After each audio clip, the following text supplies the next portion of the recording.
बिंद में सिंध समाया रे साधो, बिंद में सिंध समाया। आप जानते हैं बिंद किसको कहते हैं? दीवार पर एक छोटा सा बिंदु बना दीजिए तो दिखेगा तो, लेकिन पूछिए कितना लंबा है, कितना चौड़ा है, आपके लिए उत्तर देना बहुत कठिन हो जाएगा। उसी तरह से इस समस्त सृष्टि को, अनंत ब्रह्मांडों के इस समूह को बिंदु कहा गया है। परमात्मा की तुलना सागर से की गई है, अनंत सागर जिसका ओर छोर कहीं पता नहीं है। आप खंभात चले जाइए, सूरत चले जाइए, वहां से समुद्र दिखाई देता है। आप समुद्र के एक किनारे पर खड़े होकर देखें कि दूसरा किनारा कहीं नहीं दिखाई पड़ेगा, क्योंकि सागर की अनंत जलराशि में आपकी दृष्टि पूरी तरह लांघ नहीं सकती है। यदि यह कहा जाए कि एक छोटे से बिंदु में जिसकी लंबाई चौड़ाई बताना कठिन होता है, अनंत सागर समाया हुआ है, तो आपको अजीब सा लगेगा। जानते हैं ये ब्रह्मांड कितना बड़ा है? हम अभी अशोक जी का प्रवचन आप सुन रहे थे, हमारी पृथ्वी जैसी 13 लाख पृथ्वियां सूर्य में समा सकती है, और हमारी आकाश गंगा का यह सबसे छोटा सूर्य है। हमारी आकाश गंगा जैसी करोड़ों आकाश गंगाएं हैं। इस आकाश गंगा में हमारे सूर्य जैसे करोड़ों सूर्य हैं। आप सोचिए इस ब्रह्मांड का विस्तार कितना है। और जितना हम जानते हैं, करोड़ों गैलेक्सियों वाली इस अनंत सृष्टि को, ये समस्त सृष्टि का केवल 12% है। शेष भाग क्या है, 88% क्या है, उसके बारे में सभी मौन है। बड़े बड़े वैज्ञानिक भी मौन है। और यह समस्त सृष्टि कहां से पैदा हुई है? उसी परमात्मा के आदेश से पैदा हुई है। लेकिन जब कहा जाता है कि अनंत परमात्मा इस सृष्टि में समाया है, शब्दों का अर्थ क्या होगा? बिंद में सिंध समाया रे साधो, बिंद में सिंध समाया, खबर न परी बिंद पज्या कहाँ थे ताथे नाम निगम धराया। इस सृष्टि की तो उत्पत्ति हुई होगी, और सभी मानते हैं कि एक परमात्मा के आदेश से सृष्टि की उत्पत्ति हुई। जब यह सृष्टि नहीं बनी थी, पृथ्वी नहीं थी, तो उस समय भगवान राम का भी जन्म नहीं हुआ था, कैलाश भी नहीं था, तो भगवान शिव भी नहीं होंगे, वैकुंठ भी नहीं था, कुछ भी नहीं था। प्रश्न था कि कौन था? वेद के नासदी सूक्त में बताया गया है कि जब सूर्य चंद्रमा आकाश नहीं थे, पंचभूत नहीं थे, कुछ भी नहीं था, तो केवल एक परमात्मा था, तम असि तमसाम गूढ़म अग्रे। लेकिन दुर्भाग्य है कि यह हिंदू समाज, जिसके अंदर सृष्टि का सबसे पहले ज्ञान अवतरित हुआ 1,96,08,53,000 वर्ष पहले, अपने मूल वेदों को नहीं पढ़ता, उपनिषदों को नहीं पढ़ता, दर्शन शास्त्रों को नहीं पढ़ता, और तो और योगेश्वर श्री कृष्ण ने कुरुक्षेत्र के मैदान में जो गीता का अनमोल ज्ञान दिया, उसको भी पढ़ना नहीं चाहता। सुन भी लेता है तो कहता है कि हम नहीं मानते, हम वही मानेंगे जो हमें परंपरा से सुनने को मिल रहा है। गीता में योगेश्वर श्री कृष्ण क्या कहते हैं? पुरुषः स परः पार्थ भक्त्या लव्यस्तु अनन्या। जो परमात्मा है वो कौन है? परम पुरुष, उत्तम पुरुष। गीता में 3 पुरुषों की विवेचना की गई है। प्रथम पुरुष, उत्तम पुरुष। प्रथम पुरुष क्या है? क्षर पुरुष। क्षर से परे क्या है? अक्षर। और अक्षर से परे क्या है? उत्तम पुरुष तुन्य परमात्मा इति उदाहृता। क्षर पुरुष किसको कहते हैं? क्षर है सर्वाणि भूतानि। जो कुछ दृश्य अदृश्य दिखाई दे रहा है, जो काल के गाल में समा जाने वाला है, वो क्षर पुरुष है। और जिसके आदेश से क्षर की रचना होती है, वो अक्षर है। कुटस्थो अक्षर उच्यते।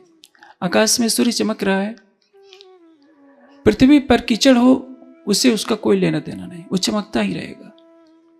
पृथ्वी पर अंधेरा भी होता है, उजाला भी होता है, लेकिन सूर्य, जब पृथ्वी पर घनघोर अंधेरा छाया होता है, सूर्य तब भी जगमगा रहा होता है अपने प्रकाश से। इसलिए उसको कुटस्थ कहा जाता है कि जो अक्षर है, प्राणियों के सुख दुख द्वंद्वों से उसका कोई लेना देना नहीं है, न दुखी होता है न सुखी होता है, वो तो अपने निज स्वरूप पे स्थित रहता है। लेकिन गीता कहती है कि जो परमात्मा है उत्तम पुरुष तु अन्य परमात्मा इति उदाहरता। परमात्मा इन सबसे परे है, क्षर अक्षर से परे है, उत्तम पुरुष। लेकिन क्या गीता को पढ़ने वाले जो भी सज्जन हैं इस बात को मानने के लिए तैयार होंगे कि हम केवल एकमात्र उत्तम पुरुष अक्षरातीत की भक्ति करें? क्योंकि गीता कहती है पुरुष से परः पार्थ भक्त्या लभ्यस्तु अनन्यया। अनन्य का अर्थ क्या होता है? जिस तरह से पतिव्रता का एक ही पति होता है, जैसे देखिए उसका देवर भी घर में रहता है, जेठ भी घर में रहता है, पड़ोसियों से भी बात करेगी, ससुर का भी सम्मान करेगी, लेकिन पति तो किसी को नहीं बना सकती, उसका पति केवल एक ही रहेगा।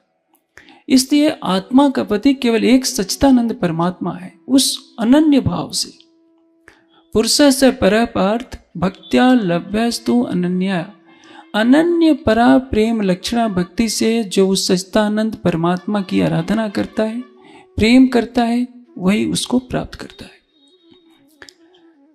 लेकिन मैं समझता हूं 90% हिंदू समाज गीता के इस कथन को सुन तो लेगा लेकिन मानेगा नहीं, क्योंकि वो कहेगा कि जो हम करते आए हैं वही करेंगे, हम गीता को नकार देंगे।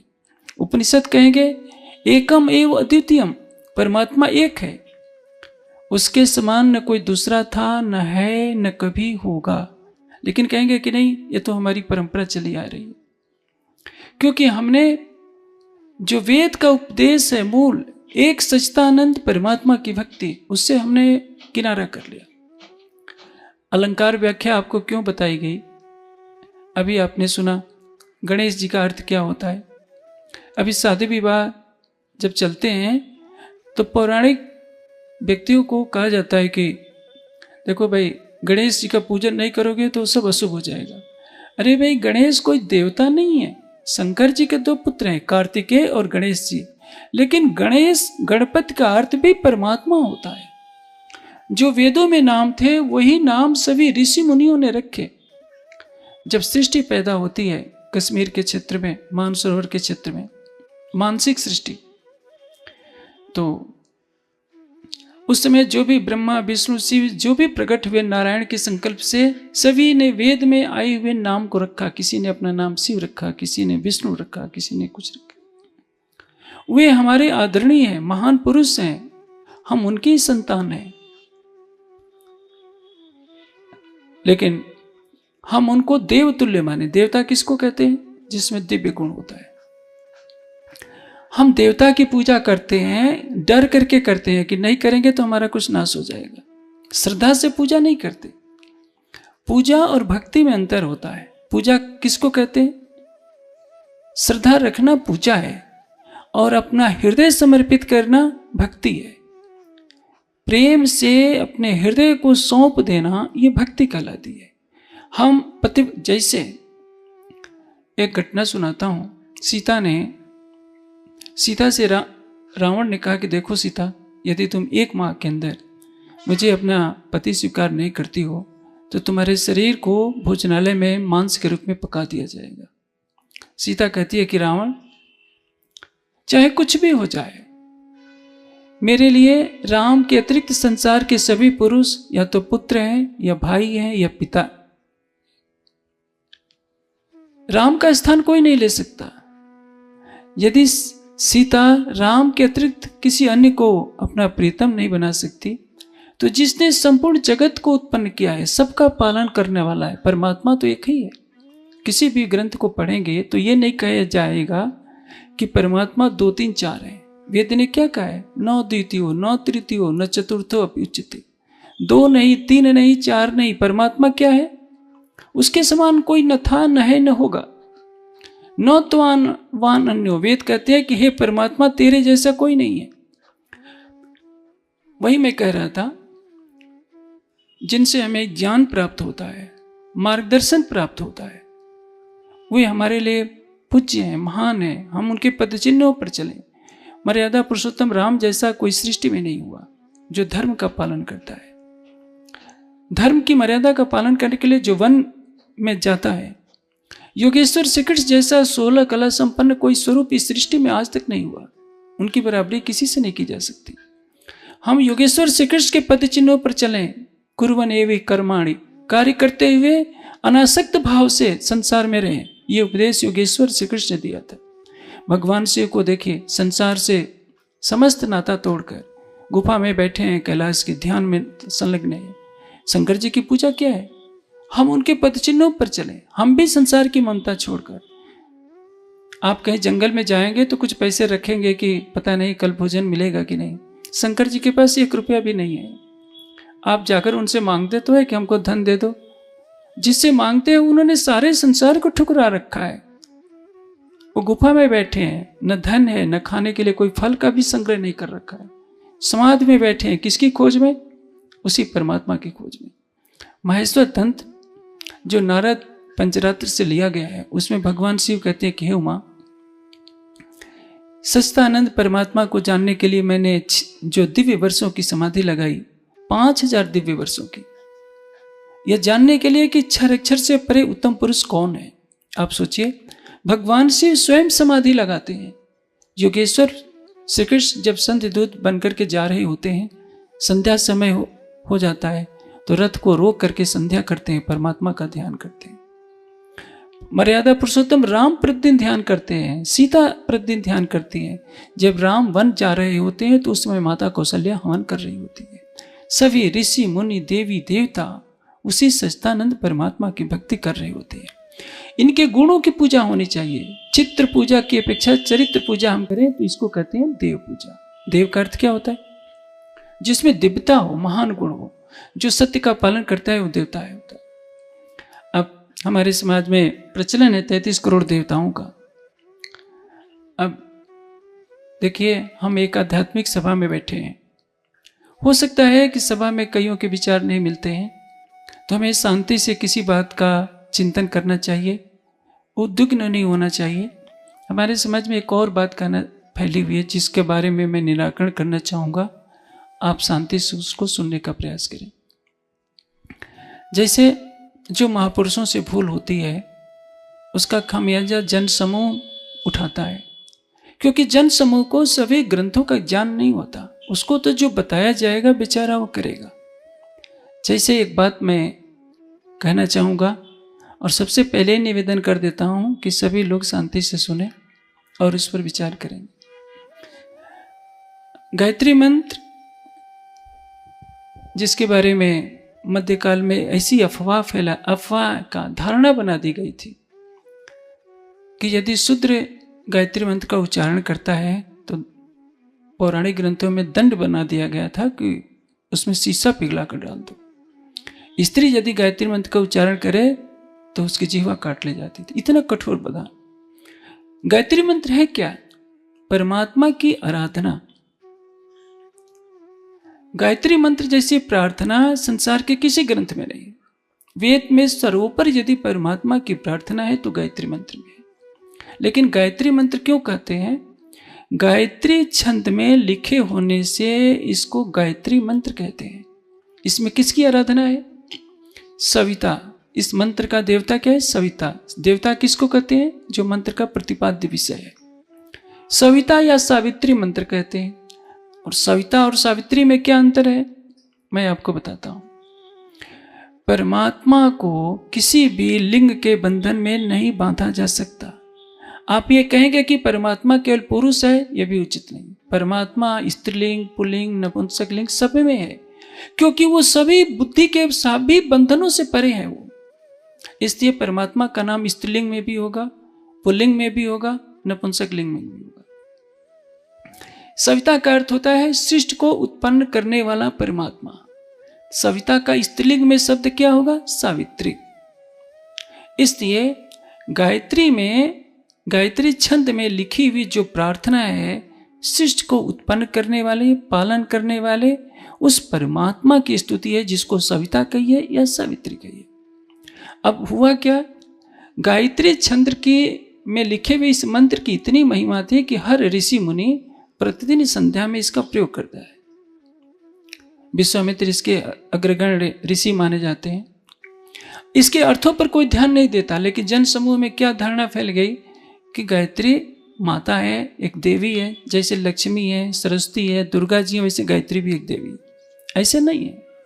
गायत्री कोई देवी नहीं है। गायत्री छंद में सच्चिदानंद परमात्मा की भक्ति लिखी हुई है। जानते हैं वेद में 7 छंद होते हैं, हर छंद के 8 भेद होते हैं जिसको विछंद कहते हैं, और प्रत्येक विछंद के 7 भेद होते हैं जिसको अति छंद कहते हैं। 24 अक्षर होते हैं गायत्री छंद में, जिसमें 36 अक्षर होते हैं उसको क्या कहते हैं, बृहति छंद। जिसमें 48 अक्षर होते हैं उसको क्या कहते हैं, जगती छंद। और जानते हैं यजुर्वेद में गायत्री मंत्र 4 बार आया है। 36वें अध्याय का जो तीसरा मंत्र है उसमें 24 अक्षर है। ऋग्वेद में 1 बार आया है, सामवेद में 1 बार आया है। अथर्ववेद में गायत्री मंत्र नहीं आया है, लेकिन उस ज्ञान के समूह की प्रार्थना की गई है। इतने सभी धर्म प्रेमी सज्जन बैठे हैं, मैं एक बात पूछूं, आप बुरा भी मत मानिएगा, नाराज भी नहीं होइएगा। माँ बेटे को पैदा करती है कि बेटा माँ को पैदा करता है? माँ से ही तो कोई बेटा पैदा होगा ना, बेटा तो माँ को नहीं पैदा कर सकता। इस प्रकार गायत्री छंद में जो परमात्मा की आराधना लिखी है, उस परमात्मा से वेद प्रकट हुआ है। गायत्री छंद से वेद प्रकट नहीं हुआ है। आप सोचिए, गीता में योगेश्वर क्या कहते हैं, छंदसाम गायत्री, मैं छंदों में गायत्री हूं। 7 छंदों में गायत्री छंद को उन्होंने श्रेष्ठता का पर्याय बताया। जैसे 36वें अध्याय में जो गायत्री मंत्र बोला है उसमें भूर्भुवः स्वः से शुरुआत होती है। ओम अपनी तरफ से जोड़ा जाता है क्योंकि परमात्मा का वाचक नाम होता है। भूर्भुवः स्वः जो है शेष 5 जगहों पर नहीं है। यजुर्वेद में 3 जगहों पर नहीं मिलेगा, सामवेद में भी नहीं मिलेगा, ऋग्वेद में भी नहीं मिलेगा। तो इसको क्या कहेंगे, निश्चित गायत्री। इसको पूर्ण गायत्री मंत्र नहीं कहेंगे। शेष जगह तत्सवितु वरेण्यम से प्रारंभ होता है। अब इसका अर्थ मैं बता देता हूं सरल तरीके से, जिससे सबको समझ में आ जाए। भूर्भुवः स्वः का अर्थ क्या होता है, सतचित आनंद। तत् का अर्थ होता है वह, सवितु का अर्थ होता है वही सविता, सवितु का अर्थ होता है सृष्टि को उत्पन्न करने वाले प्रकाशकों का भी प्रकाशक। वरेण्यम का अर्थ क्या होता है, वर्ण करने योग्य। ये वरेण्यम शब्द ध्यान में रखने हैं। वेद क्या कह रहा है, एकमात्र परमात्मा ही वर्णीय है। एक परमात्मा के सिवा अन्य किसी की भक्ति नहीं कर सकते। ये वेद का उपदेश है। यदि हमें सच्चे हिंदू हैं तो हिंदू धर्म का तो मूल धर्म ग्रंथ वेद है। हम वेद की अवहेलना करते हैं। मनु जी ने क्या कहा है, नास्तिको वेद निंदका। जो वेदों की निंदा करता है वह नास्तिक होता है। लेकिन आज का 70% हिंदू समाज वेद का उल्लंघन करने को तैयार है। वो कहता है कि नहीं, जो हमको बताया जाएगा हम वही करेंगे, वेद में क्या लिखा है। क्योंकि 90% ने तो वेद आंखों से देखा नहीं, बेचारा पालन क्या करेगा, पढ़ेगा ही नहीं, क्या पालन करेगा। मैं वही बात कह रहा हूं, जैसे एक युवा कन्या पति का वर्ण करती है, उसी तरह से आत्मा का वर्णीय पति कौन है, केवल परमात्मा। वर्णीयम इसलिए कहा गया है। भार्गव परमात्मा का जो तेजोमयी स्वरूप है, देवस्य आनंद स्वरूप जो परमात्मा है, एकमात्र उसी की कामना करनी है। जो भूर्भुवः स्वः है, जो सतचित आनंद है, समस्त सृष्टि को उत्पन्न करने वाला है। देवस्य धीमहि, उस परमात्मा का जो तेजोमयी स्वरूप है, भार्गव है, उसको हम धारण करें। वह हमारी बुद्धि को उत्तम गुण कर्म स्वभाव में प्रचोदयात प्रेरित करे। जो सच्चित आनंद स्वरूप है, समस्त सृष्टि का उत्पादक है, आनंद स्वरूप है, उस परमात्मा के तेजोमय स्वरूप को हम धारण करें और वह परमात्मा हमारी बुद्धि को उत्तम गुण कर्म स्वभाव में प्रेरित करे। इसमें किसी देवी का वर्णन कहां से आ गया?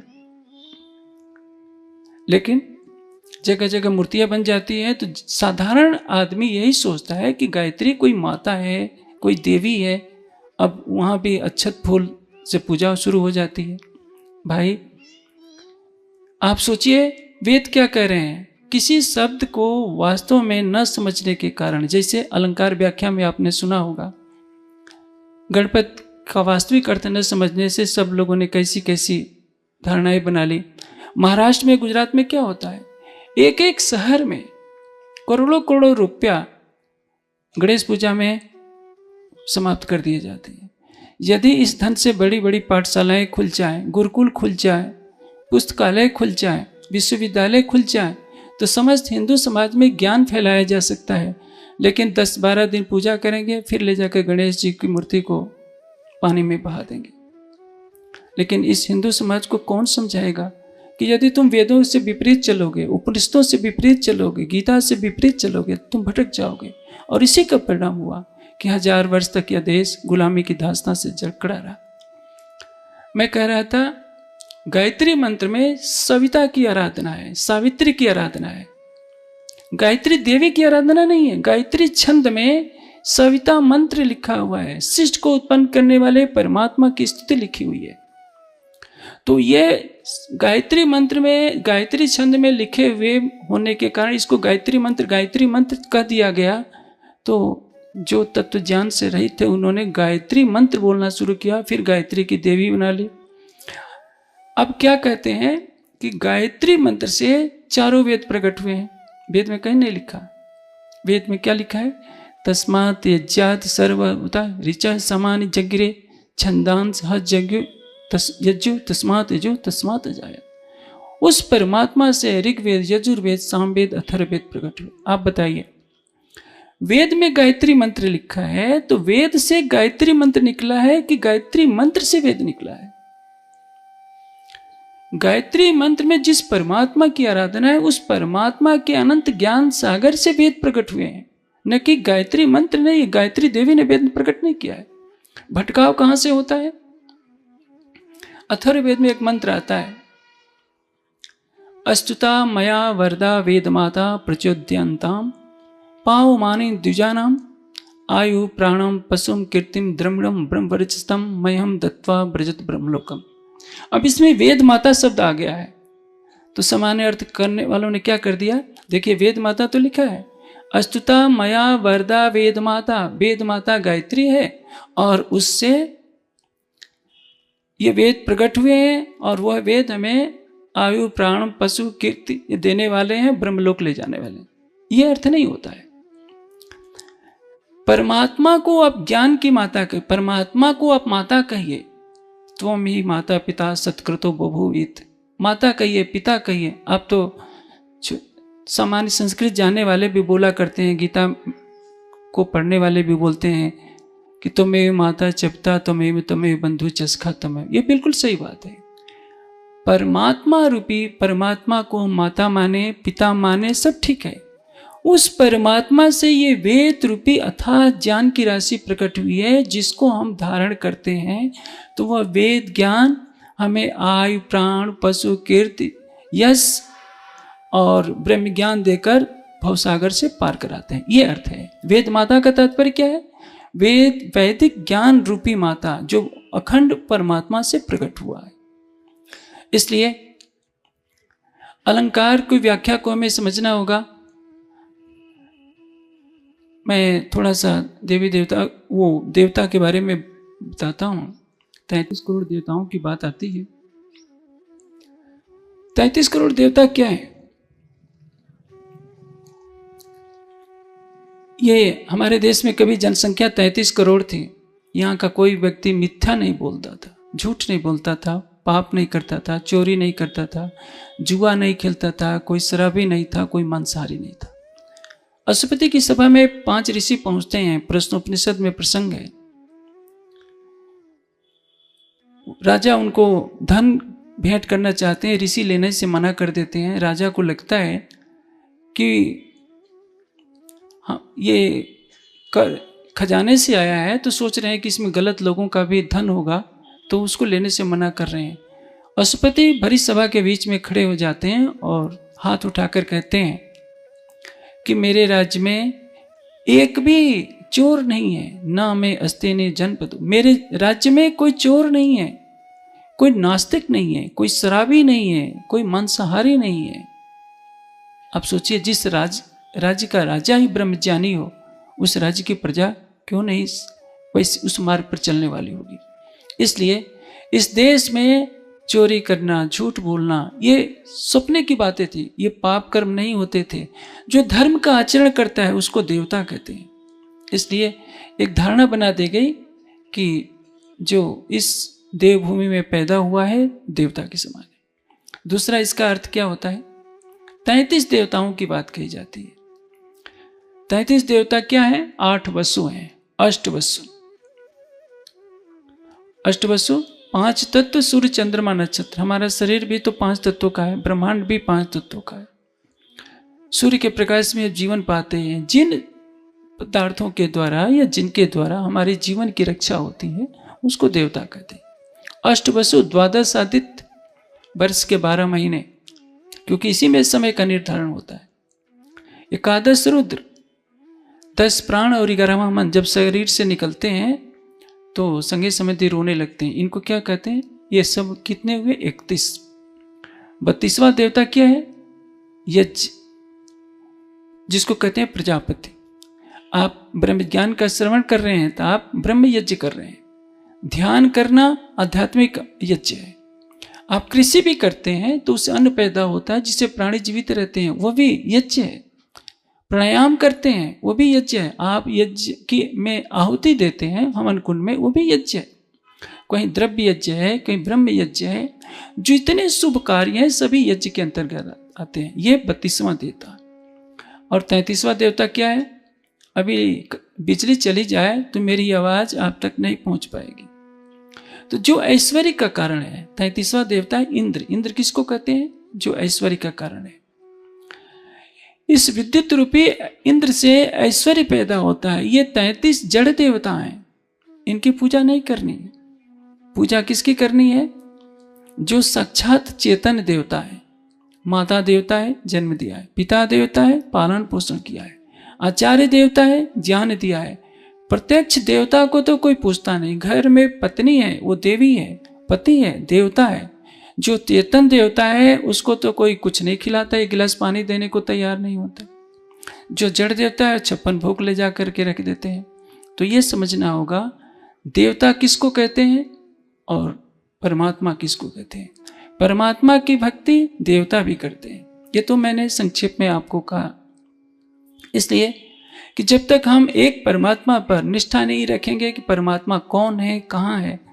अभी आपने थोड़ा सा सुना कि विंद में सिंध समाया रे साधो, विंद में सिंध समाया। मैं संक्षेप में इस पर प्रकाश डालता हूं।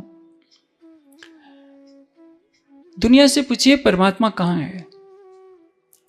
जैसे सारे संसार में किसी भी पंथ में जाइए, वेद के विद्वान के पास जाइए, कुरान के विद्वान के पास जाइए, बाइबल के विद्वान के पास जाइए, संत वाणी को पढ़ने वालों के पास जाइए, सभी परमात्मा की स्तुति करते हैं। लेकिन उनसे पूछा जाए परमात्मा कहाँ है तो क्या बताएंगे? परमात्मा तो कण कण में है। प्रश्न यह है कि परमात्मा क्या इस सृष्टि के कण कण में है? अभी आप बताइए। सूर्य आकाश में चमक रहा है, सूर्य के प्रकाश से हमारा जीवन है, लेकिन क्या हम सूर्य में हैं और सूर्य हमारे अंदर है? दुनिया क्या कहती है? सूरज में अंधेरा है। अंधेरा क्या किसको कहते हैं? जगत को, माया को। सूर्य में अंधेरा है और अंधेरे के कण में सूरज छिपा है। कभी संभव है? आधी रात जब हो जाएगी तो आधी रात के अंदर आप सूर्य को देखने चाहेंगे तो कहीं भी नहीं मिलेगा। लेकिन दुनिया का यही ब्रह्म ज्ञान है, वो संसार के कण में परमात्मा को मानता है। कण में क्या है? जैसे मेरे सामने आपको लाउड स्पीकर, ये माइक दिख रहा है, माइक्रोफोन, ये बहुत अच्छा काम कर रहा है। तो मैं क्या कहूँगा कि जिस इंजीनियर ने इस माइक को बनाया है बहुत अच्छा है। इस माइक के अंदर उस इंजीनियर की कला कुशलता दिखाई दे रही है। सृष्टि के कण में आप देखिए, बड़ा से बड़ा नास्तिक हो, केवल अपने शरीर की संरचना जान जाए, ब्रह्मांड तो दूर की बात है, और ब्रह्मांड सूक्ष्म रूप से आपके शरीर के रूप में उपस्थित है, तो शायद बड़ा से बड़ा नास्तिक भी आस्तिक हो जाएगा। लेकिन इस शरीर की संरचना, हमारी आंखों की संरचना, मस्तिष्क की संरचना, और तो और छोड़िए, इस अनंत सृष्टि को बनाने वाला अनंत ज्ञान का स्वामी है। आप देखते हैं कि एक सूर्य के चारों तरफ सभी ग्रह परिक्रमा करते हैं। सूर्य भी गैलेक्सी में अपने केंद्र की परिक्रमा करता है। ये गैलेक्सियां भी सुपर गैलेक्सी के केंद्र की परिक्रमा करती हैं। और यही नहीं, नाभिक के चारों इलेक्ट्रॉन प्रोटॉन परिक्रमा करते हैं, उनके भी सूक्ष्म कण उनकी परिक्रमा करते हैं। आप सोचिए, एक छोटे से अणु में जो नियम लागू होता है वही नियम गैलेक्सी पर भी लागू होता है। कितना बड़े ज्ञान का वो स्वामी है वो परमात्मा। हमने तो उस परमात्मा को एक शालिग्राम और शिवलिंग तक सीमित कर दिया। हमने उस परमात्मा को 4 दीवारियों के अंदर कैद कर दिया। हम उसको खिलाने हैं कि हम नहीं खिलाएंगे तो हे परमात्मा तुझे भी भूखा रहना पड़ेगा। प्रेम में कहें तो बात ठीक होती है, लेकिन हमने तो उसको आश्रित बना दिया। हम प्राण प्रतिष्ठा करने लगे, उस परमात्मा को जानने का प्रयास नहीं किया। लेकिन आज का जो विषय है, मैं अपने विषय पर आता हूं। क्या इस सृष्टि के कणकण में परमात्मा है? तो जब सृष्टि के कणकण में परमात्मा है तो सृष्टि में पाप क्यों है, अज्ञान क्यों है, दुख क्यों है, अशांति क्यों है, मृत्यु क्यों है? लोहे के टुकड़े को आग के अंदर आप रख दीजिए तो लोहा थोड़ी देर के बाद अग्नि जैसा दबकने लगता है। सारी सृष्टि के कणकण में जब परमात्मा ही परमात्मा है तो सारी सृष्टि भी तो परमात्मा के समान सर्वज्ञ होनी चाहिए। अज्ञानता किसी के अंदर नहीं होनी चाहिए। किसी के मन में काम क्रोध मद लोभ अहंकार नहीं होना चाहिए। किसी को मरना नहीं चाहिए, किसी को दुखी नहीं होना चाहिए। फिर नरक में कौन रहेगा? जब सारी सृष्टि में परमात्मा है तो इतने सभी धर्म प्रेमी बैठे हुए हैं, क्या कोई भी नरक चलना चाहेगा? क्योंकि नरक में भी तो परमात्मा ही है, मलमूत्र में भी परमात्मा ही होना चाहिए। उससे घृणा क्यों होती है? ब्राह्मण जो कर्मकांडी कोई होगा वो किसी दलित को देखकर, भंगी को देखकर मुंह सिकोड़ता है, अरे मेरे पास नहीं बैठे, मेरी थाली को छू देगा तो मेरा धर्म नष्ट हो जाएगा। क्यों घृणा होती है? क्या उसके अंदर परमात्मा नहीं है? गीता में श्री कृष्ण कहते हैं, विद्या विनय संपन्ने ब्राह्मे गविहस्तिन सुनिचय सोपाके च पंडिता समदर्शिना। पंडित कौन होता है? जिसको ब्राह्मण में, गाय में, कुत्ते में, चंडाल में भेद प्रतीत न हो। हम ब्रह्म ज्ञान की बातें करेंगे कि सर्वत्र ही ब्रह्म है। आप सुनिए, थोड़ी सी भूल समाज को अंधकार में भटका देती है। परमात्मा की सत्ता कण-कण में है। कण-कण में परमात्मा का अखंड स्वरूप नहीं है। जैसे सूर्य का प्रकाश इस पृथ्वी पर आ रहा है तो पृथ्वी के आधे भाग को प्रकाशित कर रहा है, सर्वत्र उसका प्रकाश है। लेकिन स्वयं सूर्य इस पृथ्वी पर आ जाए तो क्या होगा? पृथ्वी का अस्तित्व सूर्य के समान हो जाएगा। उसी तरह से परमात्मा क्या है? सत्यम ज्ञानम अनंतम ब्रह्म। और ये जगत क्या है? असत जड़ और दुख। वो सत्य है, जगत असत्य है। वो चेतन है, जगत जड़ है। वो आनंद का स्वरूप है, जगत दुख का स्वरूप है। असत जड़ और दुख के कड़कड़ में सतचित आनंद व्यापक नहीं हो सकता। उसकी गरिमा व्यापक है, उसकी महिमा व्यापक है, उसकी कलाकृति, उसकी कला व्यापक है। जब हम उसकी महिमा का अनुभव करते हैं तो क्या कहते हैं कि इसमें तो परमात्मा के अतिरिक्त अन्य कोई नहीं ये कर सकता, तो परमात्मा यही है। आप सोचिए, परमात्मा का एक गुण है सर्वज्ञ। वो सब कुछ सर्वज्ञता लिए हुए, अल्पज्ञ नहीं है कि परमात्मा कहीं बैठा हो, हम कहीं कमरे में पाप कर दें और परमात्मा को पता न चले। तो विद्वानों ने सोचा कि सर्वज्ञ वही होगा जो सर्वव्यापक होगा, और जो सर्वव्यापक होगा वो सूक्ष्म से सूक्ष्म होगा। इसलिए उनको विवश होकर निराकार कहना पड़ा, उनको विवश होकर मानना पड़ा कि जो परमात्मा है इस सृष्टि के कण-कण में होगा तभी तो सर्वज्ञ होगा। उसको सर्वज्ञ सिद्ध करने के लिए सर्वव्यापक कहना पड़ेगा। परमात्मा किसी स्थान में बंधा हुआ नहीं है, वो सर्वव्यापक भी है, लेकिन कहाँ? प्रकृति से परे। अभी आपने गायत्री मंत्र जो सुना उसमें क्या कहा गया है? वरेण्यम भर्गः। एक मंत्र आता है, कहीं भी आप किसी तीर्थ स्थान में जाएंगे, हरिद्वार जाइए, काशी जाइए, तो जो आपका पूजन कराएगा, जो पुरोहित कहिए, पंडा कहिए, पूर्व सूक्त का एक मंत्र बहुत बोलेगा। उस मंत्र की कुछ शब्दों से सारे विषयों का समाधान हो जाएगा, लेकिन बेचारा बोलने वाला भी नहीं जानता कि इसका भाव क्या है। वेदमेतम पुरुषम महांतम आदित्य वर्ण तमसा परस्ता। बस आधे मंत्र को पूरा हिंदू समाज जान जाए तो सारे झगड़े मिट जाएंगे। महानतम पुरुष कौन है? वेदमेतम पुरुषम महानतम आदित्य वर्ण तमसा परस्तात्। स्वरूप कैसा है? आदित्य वर्ण, अखंड स्वरूप, अनंत सूर्यों के समान वो प्रकाशमान है परमात्मा। कहाँ है? तमसा परस्तात्, तमस के परे। कौन है वह? महानतम पुरुष, जिससे श्रेष्ठ न कोई हुआ था, न कोई है और न कोई हो सकेगा। मैं पूरा मंत्र नहीं बोल रहा हूं, मैं आधा मंत्र बोल रहा हूं।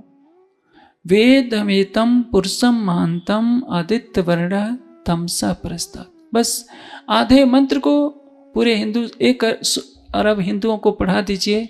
यदि 1 अरब हिंदू इस आधे मंत्र का अर्थ समझ लेते हैं, जीवन में उतार लेते हैं, तो उनका जीवन धन धन हो जाएगा। लेकिन ऐसा नहीं करेंगे, क्योंकि धर्म का स्वरूप किसको व्यतीत होता है? जो अर्थ और कामना से परे हो। धर्मस्य तत्वम नीतम गुहायाम। धर्म के तत्व को जानना कठिन है। धर्म की चादर ओढ़ना सरल है, लेकिन धर्म के स्वरूप में स्थित होना कठिन है। इसलिए इस मंत्र की व्याख्या जानते हुए भी जो धर्म के अग्रगण्य होंगे कभी समाज को बताना नहीं चाहेंगे कि एकमात्र जो महानतम पुरुष, उत्तम पुरुष अक्षरातीत है। जैसे कि मैंने अभी गीता में कहा, गीता का उदाहरण देते हुए, गीता में योगेश्वर क्या कहते हैं? यस्मात् क्षरात् अतीतो हम अक्षरात् अपि च उत्तमः वेदे च लोके अस्मिन् प्रार्थिता पुरुषोत्तमः। जिस क्षर से परे अक्षर है और अक्षर से परे उत्तम पुरुष अक्षरातीत है, मैं उससे ही परमात्मा जानता हूं। क्या आप लोग यहाँ गीता के इस कथन को मानेंगे? सुन लेंगे, हो सकता है मानने को तैयार न हो। यदि मानते हैं तो धन्यवाद है, लेकिन पूरा जनसमूह घूम करके आएगा कि हमारे तो परंपरा से अमुक देवी की पूजा होती है, अमुक की पूजा होती है। अभी मैं कुछ दिनों पहले गुजरात में एक स्थान पर गया था, वहां उमिया देवी का मंदिर बनाए, पता नहीं कितने करोड़ के खर्चे से। अब 18 पुराणों में देखिए, मुझे नहीं लगता उमिया देवी का नाम आएगा। हाँ, लक्ष्मी का एक रूप माना जाता है।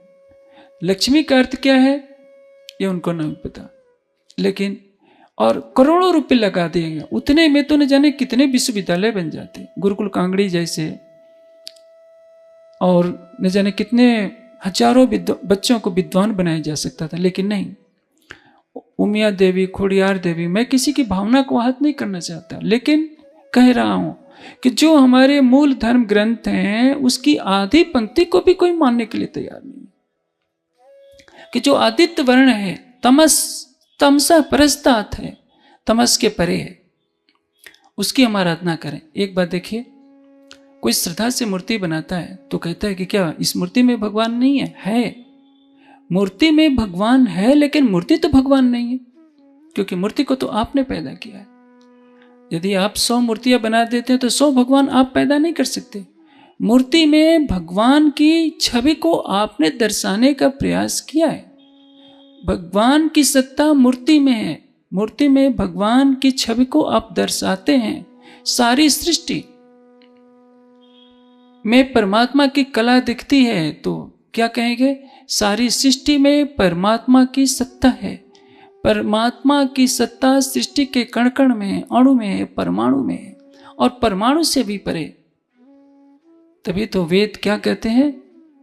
सभूमि में सर्वता स्पृत्वा तिष्ठत दशांगुलम। ब्रह्मांड से भी परे है वो परमात्मा। और वेद ने तो सरल शब्दों में कह दिया, तमसा परस्तात्, माया के अंधकार से परे देखिए।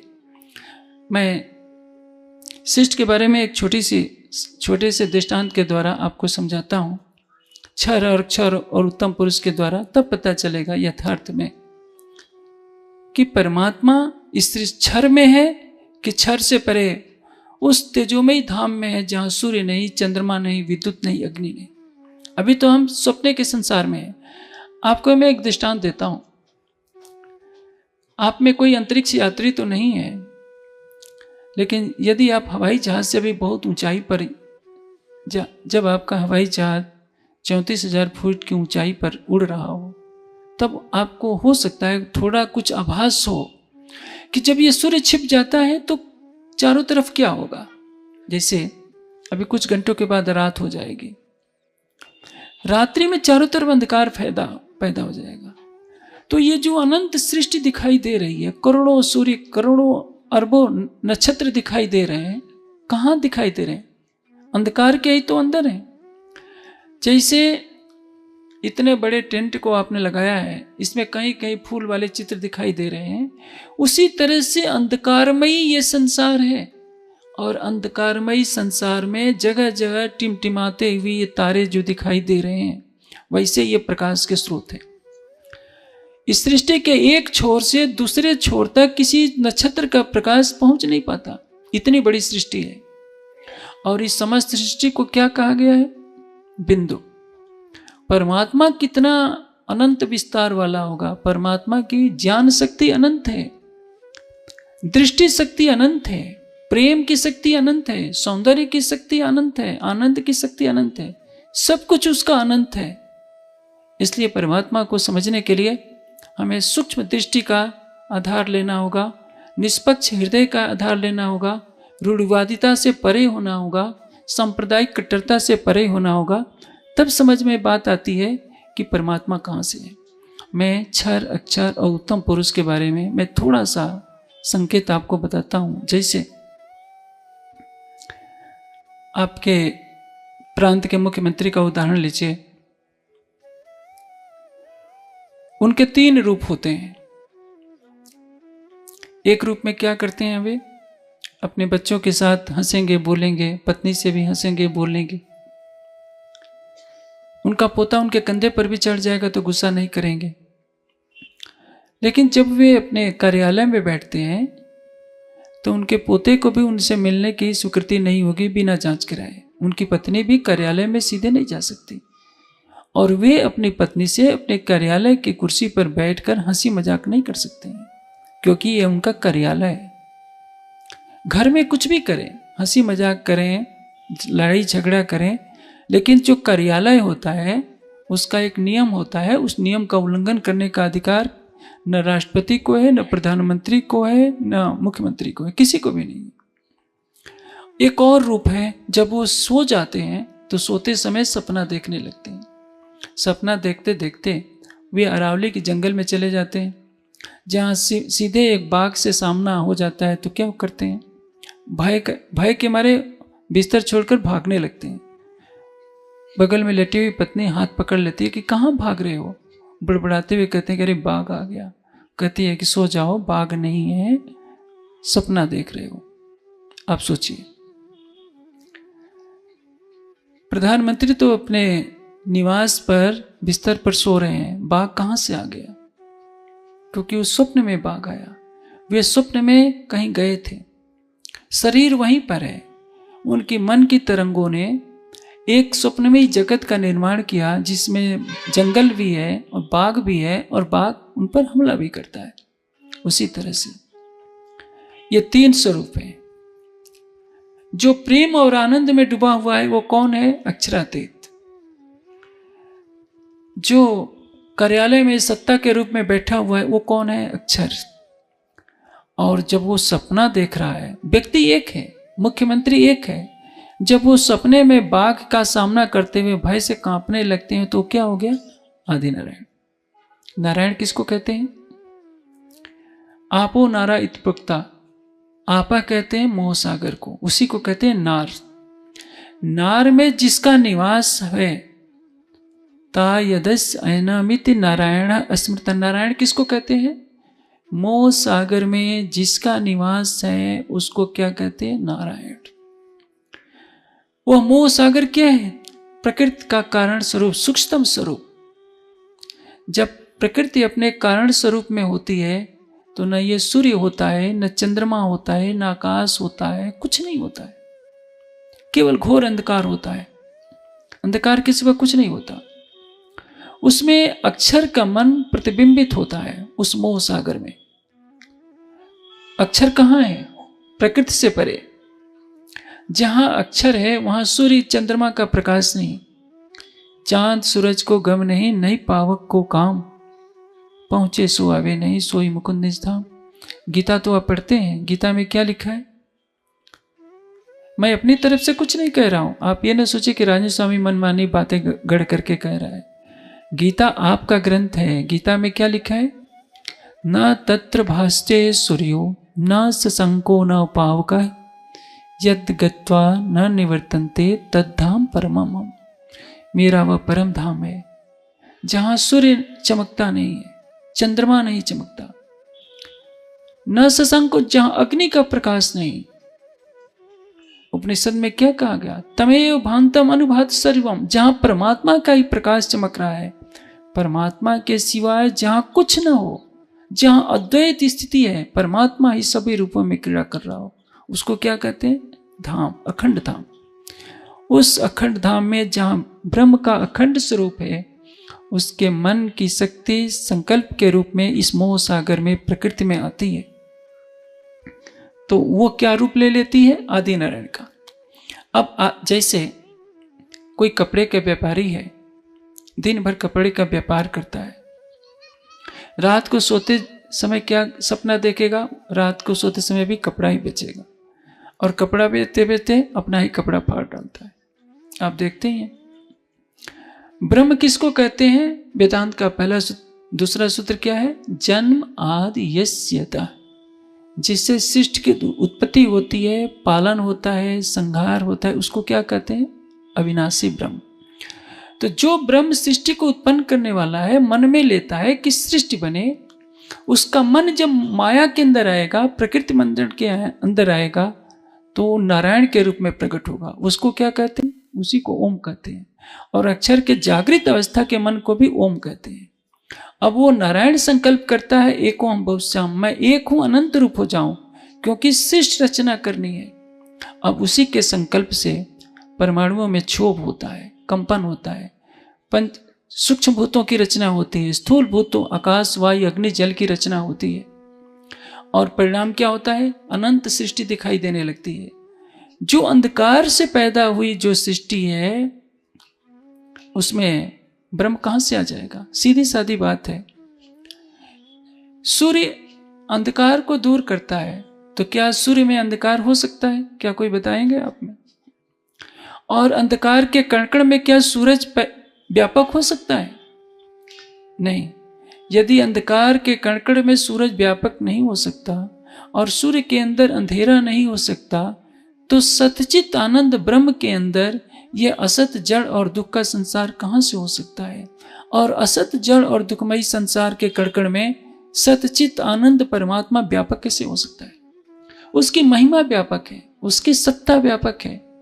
कोई कहे कछुए नाही तो ये भी क्यों बनी आवे, जो या में ब्रह्म सत्ता न होती तो ब्रह्मांड न अधखिन रह नहीं पावे।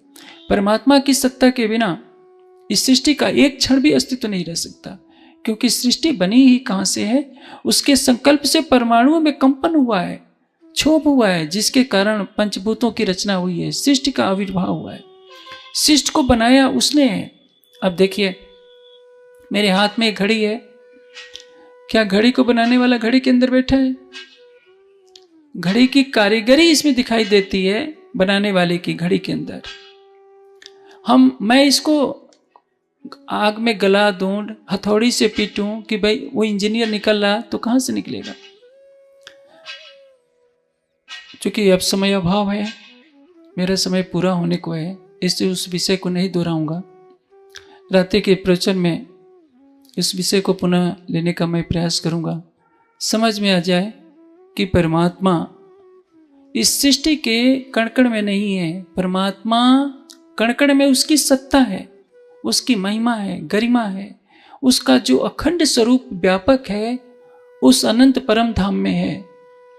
नारायण से भी परे वो बेहद है, हद पार बेहद है, बेहद पार अक्षर, अक्षर पार वतन है, जागिए इनकर। अभी आप जो प्रवचन में बार बार प्राणनाथ प्यारे की जय सुनते हैं, प्राणनाथ का अर्थ क्या होता है? जो हमारे जीवन का आधार है, जो इस समस्त सृष्टि का आधार है, अनंत ब्रह्मांडों का जो आधार है, उसको कहते हैं प्राणनाथ, और वो हमें अतिशय प्यारा है, इसलिए हम जयकारे में भी क्या बोलते हैं, प्राणनाथ प्यारे की जय। किसी देवी देवता या महापुरुष का नाम नहीं है। जिसकी कृपा से ये अनंत ब्रह्मांड पैदा हुआ है, जिसकी कृपा की छत्र छाया में हम ज्ञान का ग्रहण कर रहे हैं, आप सोचिए, उसकी वाणी कहती है कि भाई रे ब्रह्म ज्ञानी ब्रह्म दिखलाओ, तुम सकल में साई दिख्या, ये संसार सकल है सुपना, तो तुम पार ब्रह्म क्यों बिख्या। ये सारा संसार स्वप्नवत है। स्वप्न में वास्तविकता को कैसे देखते हैं, सत सुपने में क्यों कर आवे, सत्य साई है न्यारा, तुम पार ब्रह्म सो परच्या नहीं, तो क्यों उतरोगे पारा। जब सब जगत ही ब्रह्म रूप है, सृष्टि के कणकण में परमात्मा समाया है, तो आप मुक्ति की आशा क्यों करते हैं, स्वर्ग क्यों जाना चाहते हैं, बैकुंठ क्यों जाना चाहते हैं, परम धाम की इच्छा क्यों करते हैं। क्योंकि सारी सृष्टि ही तो परम धाम है। लेकिन ऐसा नहीं है। परम धाम कहाँ है, माया से परे। इसलिए वेद ने क्या कहा, तमसः परस्तात कहा, माया के अंधकार से परे सूर्य रहेगा। जैसे अंधकार से परे सूर्य है, उसी तरह से माया के विकारों से परे परमात्मा है। जब तक हम प्रकृति मंडल में भ्रमण करते रहेंगे, परमात्मा का आभास हमें नहीं हो सकता। प्रकृति के कण कण में उसकी सत्ता को हमें समझना होगा। इसलिए अभी तो समय अभाव होता है। रात्रि के कार्यक्रम में हम आगे की विवेचना करने का प्रयास करेंगे। आपके मन में जो भी संशय है, मैं आग्रह करूंगा कागज पर लिख करके पहुंचा देंगे। सच्चिदानंद परब्रह्म की कृपा से उन प्रश्नों का समाधान करने का प्रयास किया जाएगा। ज्ञान तो एक सागर होता है, ज्ञान में कोई पूर्णता को प्राप्त नहीं करता। हर मानव का यह कर्तव्य है कि हमारा हृदय ज्ञान की अटूट प्यास लिए हो। हमें नहीं समझना चाहिए कि हम ही सब कुछ जानते हैं। इसलिए यदि हमारे अंदर ज्ञान की प्यास रहेगी, सत्य को जानने की जिज्ञासा रहेगी, तो सत्य हमारे हृदय में रहेगा। इसलिए वेदांत का पहला सूत्र होता है अथातो ब्रह्म जिज्ञासा। ब्रह्म को जानने की, देखने की जिज्ञासा रखनी चाहिए। सांप्रदायिक कट्टरता से कभी भी ब्रह्म का अनुभव नहीं हो सकता, परमात्मा का अनुभव नहीं हो सकता। वो अनंत सूर्यों के समान जो प्रकाशमान है, अनंत सागरों के जल से भी अधिक जिसका प्रेम है, जिसका आनंद है, जो शांति का स्थल है, उसको सांप्रदायिक कट्टरता के तराजू पर नहीं तोला जा सकता। इसलिए अपने हृदय को खुला रखकर रात्रि के कार्यक्रम में आप अधिक से अधिक संख्या में आएंगे, ऐसी मेरी आशा है। और अपनी जिज्ञासाओं को भी लिखकर भेजने का प्रयास करें। परमात्मा कौन है, कहाँ है, कैसा है, इन सभी विषयों का समाधान करने का प्रयास कीजिएगा।